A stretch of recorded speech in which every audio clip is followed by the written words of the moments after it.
Si.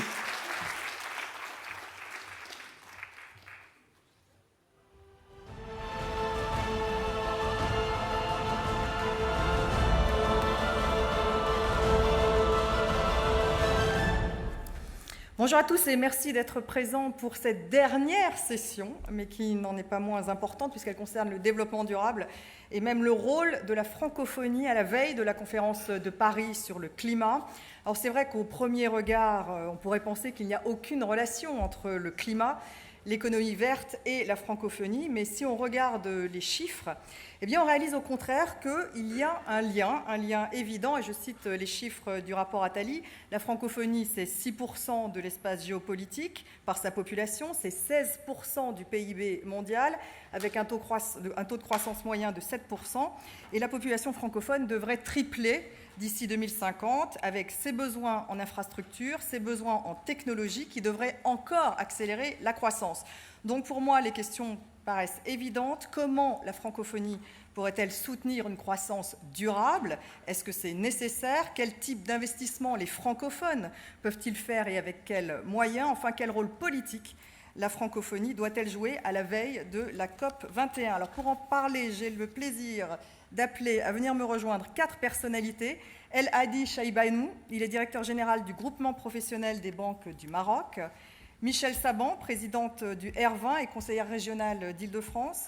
Moussa Madoussek, il est directeur projet et programme de l'Agence nationale pour les énergies renouvelables, l'ANER.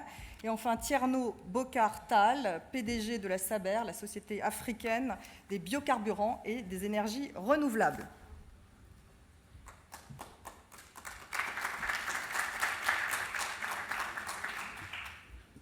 Il nous manque Moussa Madoussek.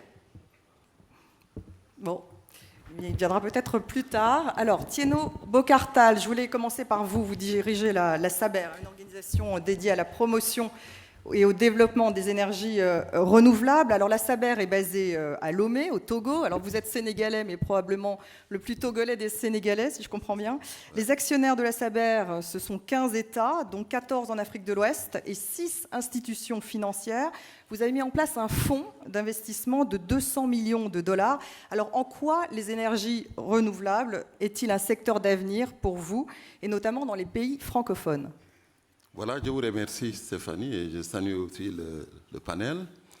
C'est juste pour dire que vous avez bien résumé la SABER qui a donc été créée en 2009 et qui a démarré en 2010.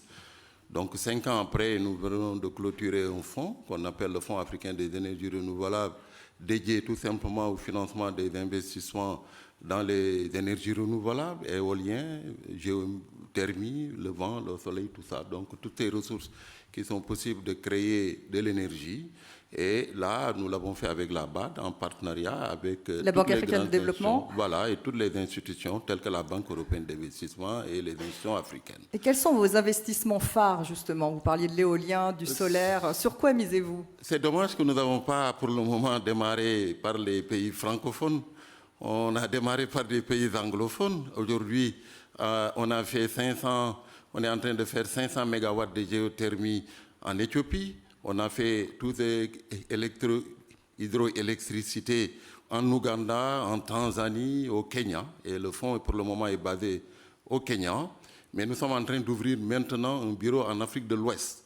Et ce bureau en Afrique de l'Ouest sera axé sur les pays francophones de l'UEMOA.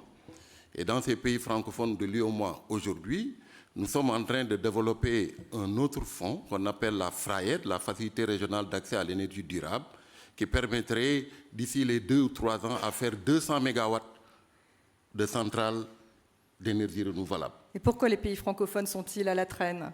Oui, ils sont à la FRAED parce que c'est l'UEMOA. La commission de l'UEMOA, c'est les 8 États membres de l'Afrique de l'Ouest. Et la SABER, c'est le partenaire stratégique de l'UEMOA. Donc nous sommes en train de développer un véritable partenariat public-privé, où l'argent du public à 1 franc devrait servir de lever environ 5 à 10 francs CFA du secteur privé. Parce que c'est seul avec les ressources privées que nous pourrons demain passer à notre indépendance énergétique. Nous savons parce que les ressources publiques sont extrêmement limitées. Alors comment 1 franc du secteur public peut permettre de lever environ 10 à 5? Donc effet levier. Donc nous avons créé une facilité aujourd'hui qui sera lancée avant la COP 21. Et cette facilité, nous avons déjà dégagé une partie de l'argent et ça permet tout de suite de faire 200 MW au niveau de l'Afrique de l'Ouest, pays francophone, entièrement financé avec le secteur privé. Mais nous donnons 2 composantes pour permettre cela. La première, c'est d'assurer un rendement attractif, au moins 15%. Tout investissement dans le secteur recevra au moins 15% de retour. La deuxième composante, c'est de donner une garantie. On a une garantie des PPA qu'on appelle les conventions de vente d'électricité. Nous donnons donc cette garantie. Si vous avez ces 2 effets, la mobilisation de ressources sur le plan international devient facile. Parce que vous avez créé un cadre, qui est un cadre sécurisé, qui permet déjà donc, de promouvoir les investissements privés.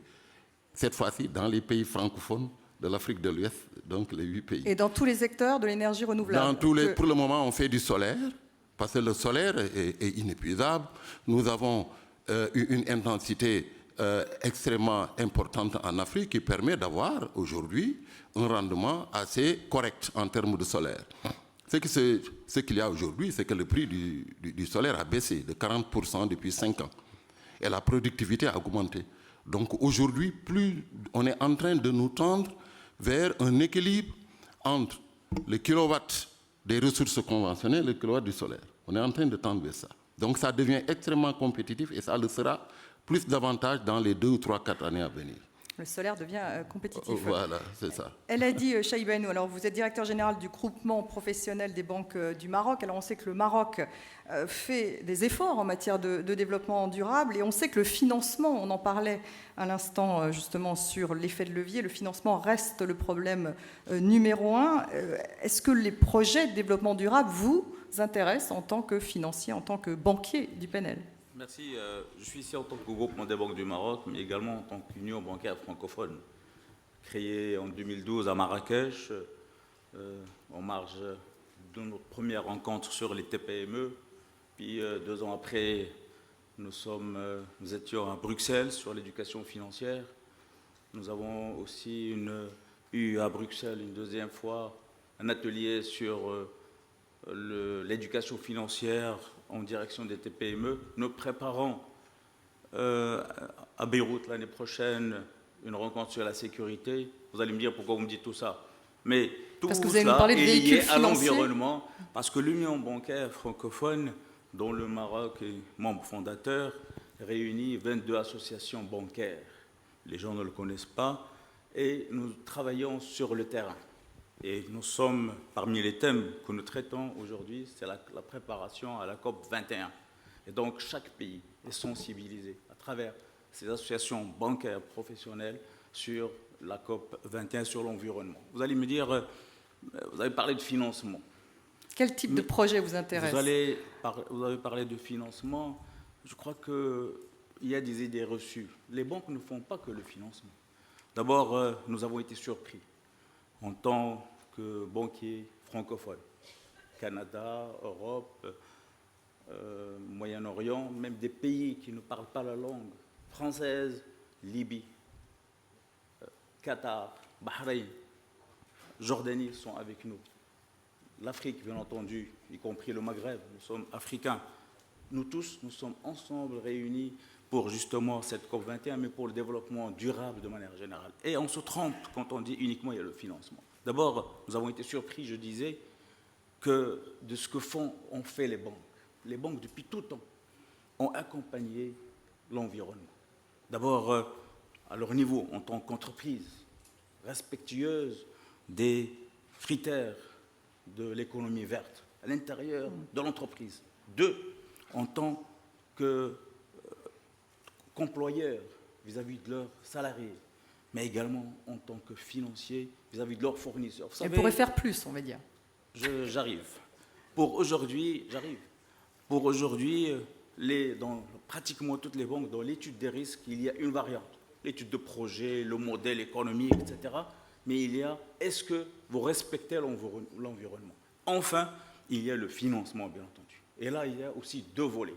D'abord, il y a des banques dans le monde entier, mais surtout dans la sphère francophones. Au Maroc, dans mon pays, il y a des banques qui financent directement, dans le cadre de leur responsabilité sociale, des projets, bénévolement, bien sûr, bénévolement, en tant qu'entreprise citoyenne, des projets de respectant l'environnement. Mais également, elles financent des entreprises qui agissent dans l'environnement. Nous allons développer tout ça au niveau de la COP 21, mais le message que je voudrais passer à ce niveau, c'est qu'il ne faut pas qu'on vende un leurre ou un rêve aux gens. Nous sommes tous solidaires. Donc, au niveau de la protection de l'environnement, développement durable et responsabilité sociale de manière générale, mais le mécénat a ses limites. Il faudrait qu'on passe le message concret. C'est qu'il y a des opportunités dans les crises, il y a des opportunités dans les risques de l'environnement, et des opportunités d'affaires, d'investissement pour les jeunes, les moins jeunes, les TPME, les toutes petites et moyennes entreprises. Mais il faut des projets viables. Alors justement, quel type de projet êtes-vous prêt Mais tout ce à accompagner dans la richesse de cette journée, je félicite les organisateurs, notre compatriote marocain, M. Attias, président Attias, et avec son associé pour cet événement. Le point, je crois que c'est une réussite. En une journée, il y avait une agréable pression sur nous, justement, qui devait prendre la relève. Qui est très importante. Et nous sommes, vous-même et nous-mêmes, sommes sous pression puisque nous sommes les derniers à intervenir. Soit les gens sont désintéressés ou fatigués, ou parce que nous sommes épuisés. Mais moi, je positive sur tout ce qui a été dit et je dirais qu'il faudrait qu'il y ait des projets viables. Et je crois qu'il y a des opportunités partout dans le monde. Donc ils ne sont pas suffisants, ces projets viables? Non, c'est qu'il ne faudrait pas qu'on vende un leurre. S'il n'y a pas des projets viables pour être financés en matière de développement durable de manière générale, de protection de l'environnement spécialement, au niveau de la COP 21 pour être... La COP 21, c'est la conférence des parties. La conférence de Paris sur le climat. Non, c'est la conférence des parties à la Convention des Nations Unies pour les changements climatiques, dite COP 21. Le Maroc aussi sera honoré pour la COP 22 organisée l'année prochaine à Marrakech. Donc, pour dire que les banques sont là. Mais deux choses. Premièrement, c'est que nous avons une vision très optimiste avec tous les risques qu'il y a des changements climatiques. Nous restons optimistes. Optimiste pourquoi? Parce qu'il y a de la technologie, parce qu'il y a cette solidarité, il y a ce rassemblement autour de la francophonie. Il y avait une question dans les papiers, qu'est-ce que la francophonie peut faire pour la COP 21? On va y revenir. Mais c'est que nous pouvons faire pour la francophonie. La francophonie est un véhicule, ce n'est pas une fin en soi, mais elle nous réunit et nous rassemble comme c'était dit ce matin. Deux, il faut agir dans le concret. Parce que je crois que nous avons jusqu'à maintenant vendu tous, d'une manière ou d'une autre, pour des raisons ou d'autres, des messages, des slogans. Mais normalement, aujourd'hui, notre jeunesse, notre population, qu'il faut associer la société civile. Moi, je parle de l'exemple, je m'excuse, du Maroc. Pour la COP 21, nous avons une commission publique-privée où nous sommes. Et nous travaillons là-dessus pour justement réussir cette COP 21 avec des engagements. Je dirais aussi que le Maroc est parmi les premiers pays qui a déclaré ses engagements en juin dernier, engagements chiffrés sur le budget de l'État pour 13%. Pour le reste, on espère avoir justement ce fonds vert qui pourrait... Alors que le Maroc n'émet que 0,16% de gaz à effet de serre. L'Afrique, bien entendu, des engagements nous sommes africains. Quand je parle, m'excusez-moi, je parle du cœur, mais nous sommes tous des Africains. Et donc, ce qui vaut pour le Maroc, vaut pour nos amis africains. Ce matin, des amis sénégalais ont parlé de pont. Je crois que le Maroc aussi, c'est un pont.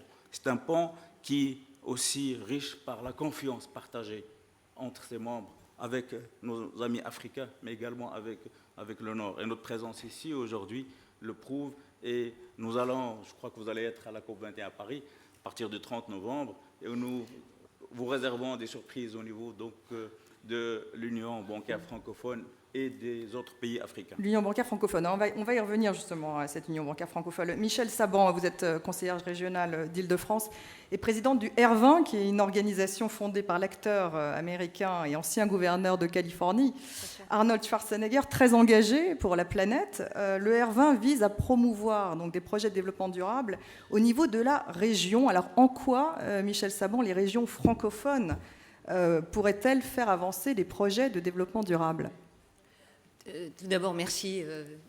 Je remercie les organisateurs à mon tour et je trouve que nous avons beaucoup entendu toute la journée. Nous avons entendu beaucoup de choses. Moi, j'ai beaucoup observé. J'ai vu combien on comptait énormément sur les acteurs locaux et territoriaux, les femmes, les jeunes. Et je crois qu'au-delà des dires, il faudrait faire. Et c'est un peu le message que vous venez de passer tous les deux pour cette conclusion. Et quand le gouverneur Arnold Schwarzenegger, parce que bien sûr l'acteur c'est quelque chose, mais le gouverneur de Californie a lancé son action tank, qui est le R20, il l'a fait en faisant confiance à la France. Parce qu'il a compris que la France était un vecteur important et principal. Et il a compris aussi que les pays et les régions francophones pouvaient mener ce combat, cette lutte dans la croisade verte. Parce que pour lui, il en faisait un point d'appui fort. Et notamment l'Afrique du XXIe siècle, il considère que c'est l'enjeu majeur pour l'humanité, d'autant que, quand on voit les chiffres que nous avons entendus ce matin, qui ont été égrenés, il est urgent d'agir. Mais je dirais même, je ne veux pas le dire en affolant qui que ce soit, il est trop tard. Il faut que nous soyons les uns et les autres dans l'action. Et moi, j'ai entendu ce que Anne Hidalgo propose, notamment en tant que représentante des villes. Je crois qu'elle ne l'a pas évoqué comme ça ce matin, mais le fait de mutualiser les marchés publics entre les villes d'Europe, justement sur la question des transports, sur la question des gros moyens, je trouve que c'est de bonnes idées pour pouvoir justement permettre les bonnes pratiques entre les uns et les autres. Sur les jeunes, je crois que l'opération que nous menons à Oran, en Algérie, à la wilaya d'Oran, où nous réalisons une usine de retraitement de déchets. Mais il ne suffit pas de construire une usine de retraitement de déchets. Nous formons la population en même temps.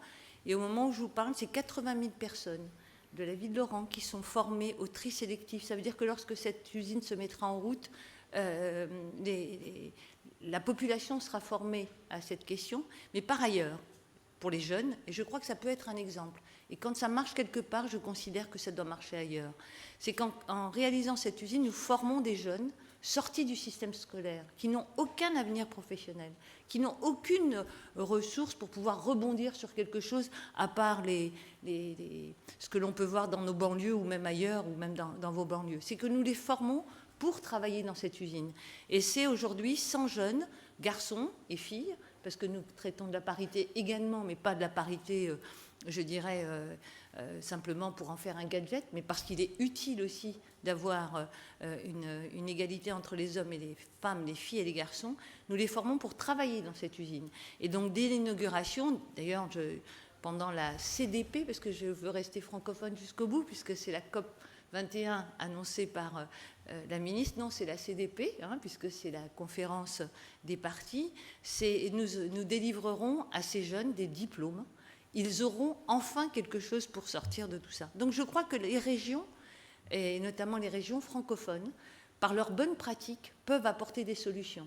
Et c'est Laurent Fabius qui le disait ce matin, Paris et la COP, la CDP de l'agenda des solutions, je pense que le Maroc sera la COP des solutions. Ça veut dire que tout ce qui aura fonctionné et tout ce que nous pourrons mettre en place et en pratique, il faudra en faire le bilan au Maroc. Donc c'est pour ça que je disais que le rôle des régions, ça va au-delà de la... Vous avez un autre exemple que celui d'Oran, justement, en termes de réussite sur les régions francophones. Nous venons de signer avec le Mali, la région de Kita, au Mali, une usine d'électricité de 50 mégawatts. Ça s'est passé mercredi en présence du président de la République. Nous avons réalisé avec Akio Énergie cette formidable réalisation parce que Jean-Louis Borloo, qui est chargé d'une grande mission et d'une grande réalisation, nous sommes à ses côtés là-dessus. Je crois que c'est par l'action que les choses avancent. Et la dernière action, et là je souhaite porter ma signature femme, c'est que nous mettons en place un fonds vert pour les femmes. Le Maroc est déjà adhérent, puisque la ministre marocaine de l'Environnement y a adhéré. Le Gabon, grâce à Quel sera l'objectif de ce fonds vert pour les femmes? C'est de financer des projets proposés par des femmes, avec un support économie verte, avec tout ce qui concerne le bas carbone. Et lors de la COP, nous lancerons ce fonds vert. Je serai en Chine la semaine prochaine pour annoncer que les femmes chinoises ont décidé de lancer elles aussi leur fonds vert derrière nous, à nos côtés, parce qu'on a compris qu'aujourd'hui, le rôle des villes et des régions est irréversible. Les gouvernements, bien sûr, ont leur rôle à jouer, et c'est normal, mais ils ont compris, et je me félicite que la France l'ait compris de cette façon lors de sa grande COP21, c'est que de mettre au cœur de l'agenda des solutions les villes et les régions. Parce que c'est nous qui faisons, c'est nous qui proposons, et c'est nous qui réalisons. Et je crois que vis-à-vis de nos concitoyens, nous sommes au plus près, au plus proche d'eux. Tierno Bocartal, vous êtes d'accord avec ce que vient de dire Michel Saban? Finalement, il faut développer ces partenariats publics-privés avec les villes, avec les régions. Vous parliez plutôt d'une participation privée au sein de vos projets. Oui, tout à fait d'accord. Est-ce que c'est réaliste? Oui, c'est très réaliste. Nous avons un accord d'ailleurs entre Ervin et la SABER. Donc, nous soutenons cette institution dans toutes ses actions. Je crois que l'approche participative par la base est quelque chose de très important. Mais ce que notre ami du Maroc vient de dire aussi est très important. On va créer des fonds, on va créer des trucs. L'argent existe. Le problème, c'est d'avoir de bons projets, de bien les formuler. Le problème que nous avons aujourd'hui en Afrique, d'ailleurs, parce que j'ai eu 30 ans, plus de 30 ans d'expérience, c'est tout simplement de dire qu'il y en a de très bonnes idées. Mais le problème, c'est le développement de ces projets à la satisfaction des investisseurs de demain. Ces investisseurs peuvent être des banques, peuvent être des fonds d'investissement ou tout simplement d'autres institutions comme le Fonds vert qu'on devrait certainement créer pour les femmes.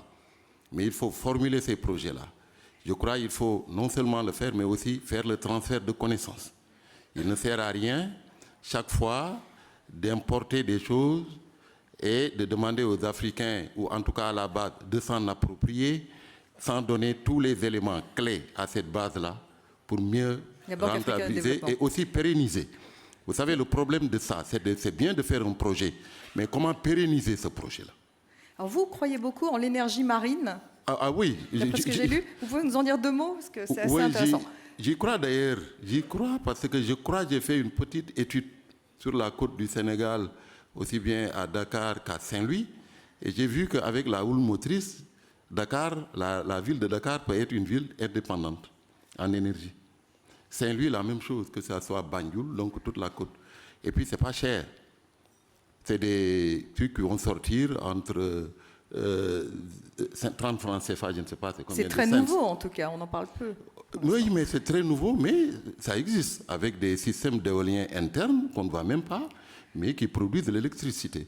Avec 1 mégawatt, avec 2 millions d'euros, on peut connecter 1 mégawatt aujourd'hui d'énergie éolienne, donc motrice de l'eau, avec donc 2 millions de dollars. Vous voyez ce que ça peut donner. Donc je crois qu'on a tous ces potentiels-là.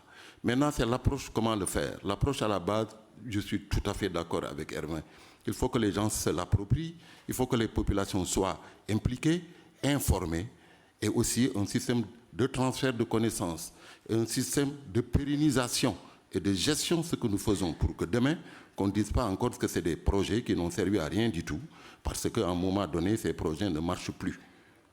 Il faut les accompagner sur la durée, c'est tout de même le problème qui se pose.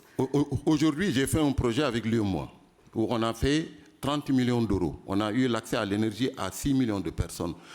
On a électrifié un village qui n'a jamais vu l'électricité. Et ce que nous avons fait, ce n'était pas tout simplement de leur dire, vous allez avoir 5 ampoules, mais nous avons posé les actes pour dire que vous devez être ambitieux. L'ambition, c'est de dire, le courant est là, voilà ce que vous pouvez utiliser demain pour pouvoir améliorer vos conditions de vie. C'est ça qui est important. Ce n'est pas de dire que vous allez avoir la lumière, lire tout simplement. C'est que vous devez avoir la lumière pour que demain, vous puissiez faire exactement ce que vous souhaiterez aller faire en ville. Vous aurez l'électricité, vous aurez la connexion, vous aurez la télévision, vous aurez tout ça avec l'électricité. Mais nous allons vous créer les bases pour que demain, vous-même, en créant les conditions d'acquisition pour le propre développement de votre installation. Voilà ce que nous avons fait. Et on a fait la pérennisation. Aujourd'hui, les villageois ont créé des fonds de pérennisation financés par eux-mêmes.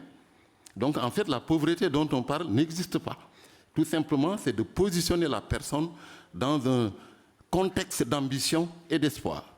Là, en ce moment, tout le reste va découler en termes d'opportunités et de trucs. Donc là, c'est juste l'apport que je voulais. Alors justement, les opportunités, El Hadi Chaïbanou, vous nous avez parlé de l'union bancaire francophone. Alors dans quelle mesure cette union bancaire francophone pourrait justement participer au développement durable dans les pays francophones? Si vous permettez, voilà, ça marche. Si vous permettez, donc je m'inscris bien entendu dans le même sens. Je ne me permets pas de prendre la parole pour parler de toute l'expérience du Maroc dans ce domaine, avec une stratégie claire, une vision sur le long terme, avec des moyens concrets. Je ne voulais pas parler ni de l'initiative nationale pour le développement humain, qui est de proximité avec la population, initiée par Sa Majesté le Roi. Je ne voulais pas parler de l'expérience marocaine en matière du solaire, pratiquement une expérience pionnière dans ce domaine. Je ne voudrais pas parler des infrastructures.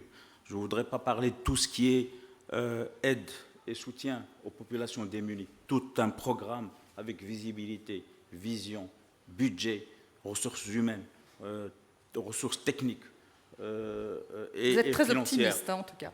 Non, ça c'est le. Moi, je ne suis pas en train de parler de l'avenir. Je parle du présent, ce que nous faisons aujourd'hui. Je parle du concret. Et donc là, je voudrais pas abuser donc du temps de l'assistance. Je veux parler de la COP 21 au niveau de l'Union bancaire francophone.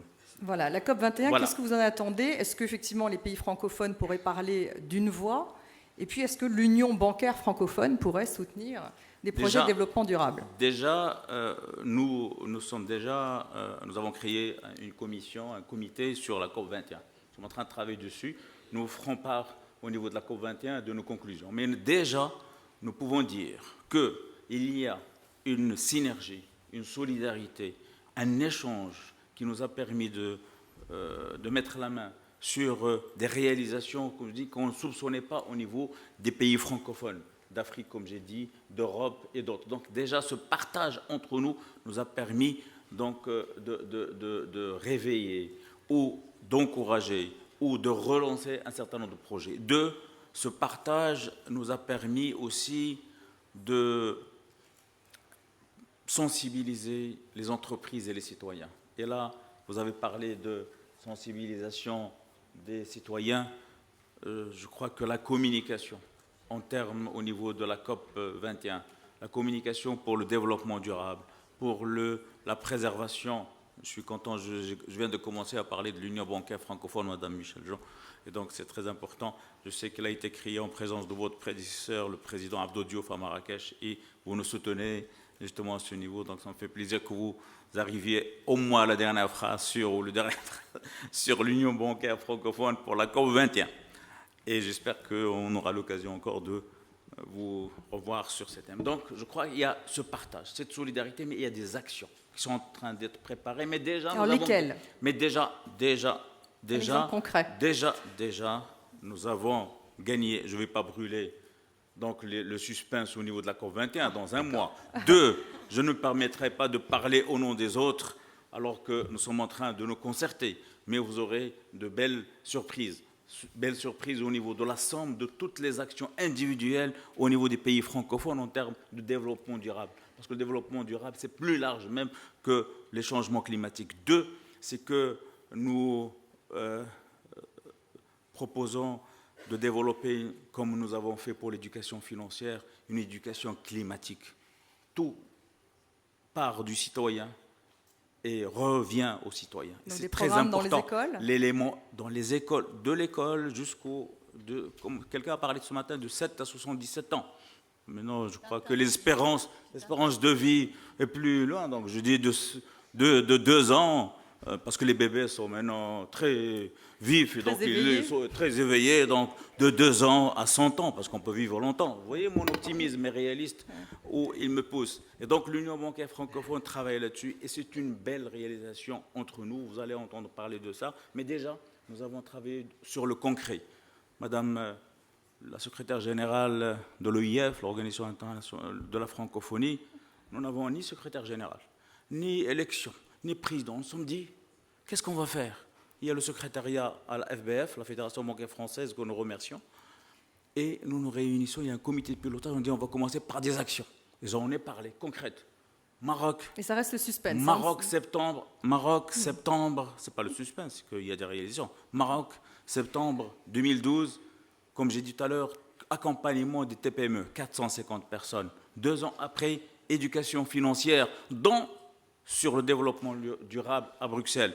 Après, la sécurité. Mais le développement durable, c'est de la sécurité. Quand vous avez des gens qui sont éduqués sur l'environnement, quand vous avez des gens qui ont l'eau, l'électricité, et surtout s'il vient d'énergie renouvelable, quand vous avez des gens qui ont l'éducation, on en parlait ce matin, mais vous avez la paix, vous avez la sécurité, vous éviterez peut-être des exodes comme nous vivons pour des raisons autres. Finalement, en réalité, la véritable guerre, ce n'est pas la guerre que nous voyons ou les guerres que nous voyons maintenant avec des armes très sophistiquées, mais la véritable guerre, c'est celle de l'environnement. Et je me rappelle de notre... Et il faut gagner cette bataille. Et la guerre aussi de l'eau. C'est plus la guerre du pétrole, c'est la guerre de l'eau qui vient. Et donc je crois que c'est la guerre aussi de l'élément humain et donc du capital immatériel. Si vous excluez l'élément humain, donc ce capital immatériel de toutes nos actions, tout homme, même si vous aviez des banquiers optimistes qui peuvent financer, ça ne servirait à rien. Michel Saban, qu'est-ce que vous attendez, vous, de la COP21? Est-ce que, effectivement, les régions francophones pourraient parler d'une seule voix? Elles ont déjà commencé. Elles ont déjà commencé parce qu'elles travaillent déjà ensemble sur des sujets majeurs. Et on vient d'entendre des exemples. Et tout au long de la journée, je crois qu'elles ont pris conscience aussi, comme tant d'autres, qu'il y avait une urgence. Pas tant une urgence pour la planète, mais pour l'humain lui-même. Parce que la planète, elle se remettra. Si elle devait s'éteindre, ça lui est déjà arrivé 5 fois. Mais je crois que c'est l'humain qui est en jeu aujourd'hui.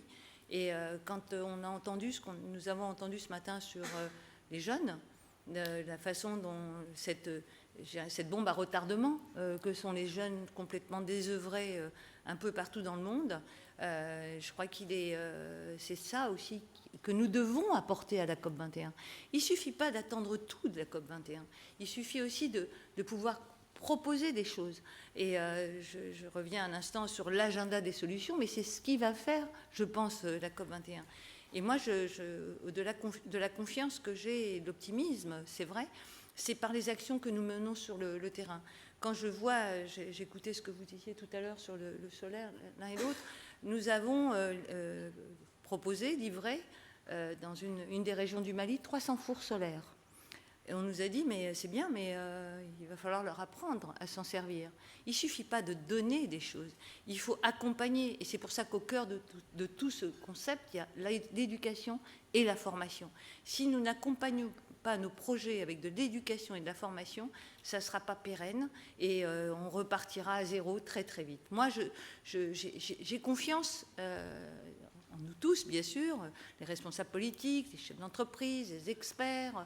Mais je crois que le citoyen, la citoyenne, ce jeune qui a envie, parce que vous parliez de 7 mois à 77 ans ou à 100 ans, je ne sais plus, mais a besoin qu'on prenne des bonnes décisions. Et les bonnes décisions que nous pouvons prendre, c'est maintenant qu'il faut les prendre, mais surtout les appliquer. Il ne suffit pas de dire, il va falloir faire. Et moi, je crois que c'est tous ensemble. Donc les régions francophones, au-delà d'être entre nous, nous sommes une belle communauté, il faut qu'on aille se vendre ailleurs. Et quand nous sommes un peu partout, les unes et les autres, les uns et les autres, dans nos différentes réunions, c'est d'apporter ce plus.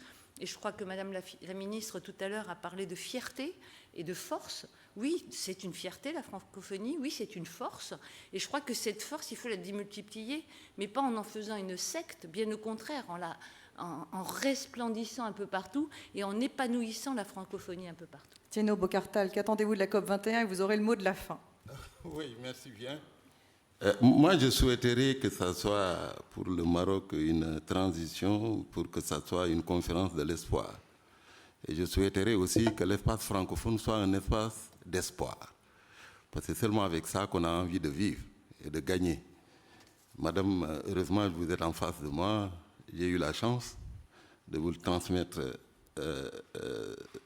donc ce message, qui est un message de faire de la francophonie donc un espace d'espoir. Et je crois pour nous, ce que nous attendons de l'Afrique concernant la COP21, c'est que financièrement, qu'on ait la COP21 pour l'Afrique réussira que si on donne la possibilité d'une mobilisation très forte des ressources. Ces ressources doivent être mobilisées à travers, avec un système de gouvernance clair, à financer dans des projets précis, que ce soit pour les femmes, pour les hommes, pour les jeunes. Et pour cela, moi j'ai une proposition à faire. La proposition de dire, que ce soit l'espace francophone, comme vous êtes là, madame, c'est de dire comment l'élément carbone, qui est un élément qu'on ne doit pas oublier, le crédit carbone, c'est un mécanisme créé. Il faut que ce soit un élément de l'aide publique au développement. Je crois que le carbone doit être dans un espace comme l'espace francophone, fixé, donné à un prix fixe et rémunérateur. Ça permet déjà de pouvoir nous-mêmes, en disant si nous faisons un effort interne, en créant nos propres projets, on peut avoir, à travers les crédits carbone, sur un marché public donné à un prix rémunérateur, d'avoir au moins une partie du financement. Il faut que l'Afrique cède elle-même, l'Afrique finance elle-même. Et dans ces conditions, c'est en disant que nous avons fait un effort dans tout ce qui est émission de gaz à effet de serre, qui devient de nous-mêmes, que nous aurons la capacité de dégager les ressources internes pour attirer l'extérieur. Donc moi, je crois que c'est quelque chose que je voudrais lancer. C'est d'abord de créer les ressources, de nous donner les ressources pour aussi réussir notre transition énergétique. Ici, c'est à réussir, c'est l'Europe, c'est le monde entier qui réussit. Parce que l'Afrique, demain, c'est la dernière frontière. C'est quelque chose qu'il faut tenir comme un continent d'opportunités qui permettrait de drainer toute la croissance mondiale. Et je crois qu'en aidant l'Afrique, on cède elle-même. Donc les autres continents vont céder. Et le deuxième point, c'est de faire du crédit carbone un élément d'aide publique en fixant le tarif. Voilà le message que je voudrais lancer au nom de la COP21 pour être dans la lignée de mon ami marocain du concret. Je crois qu'on a assez parlé, passons à l'action, les jeunes sont là, l'attente est forte, on a les moyens d'y arriver et allons-y, je vous remercie. Voilà, un message d'espoir, des ressources, voilà. Un crédit carbone pour le développement. Merci à tous les trois, merci à vous. Et j'appelle Richard Attias qui va conclure cette journée, riche journée.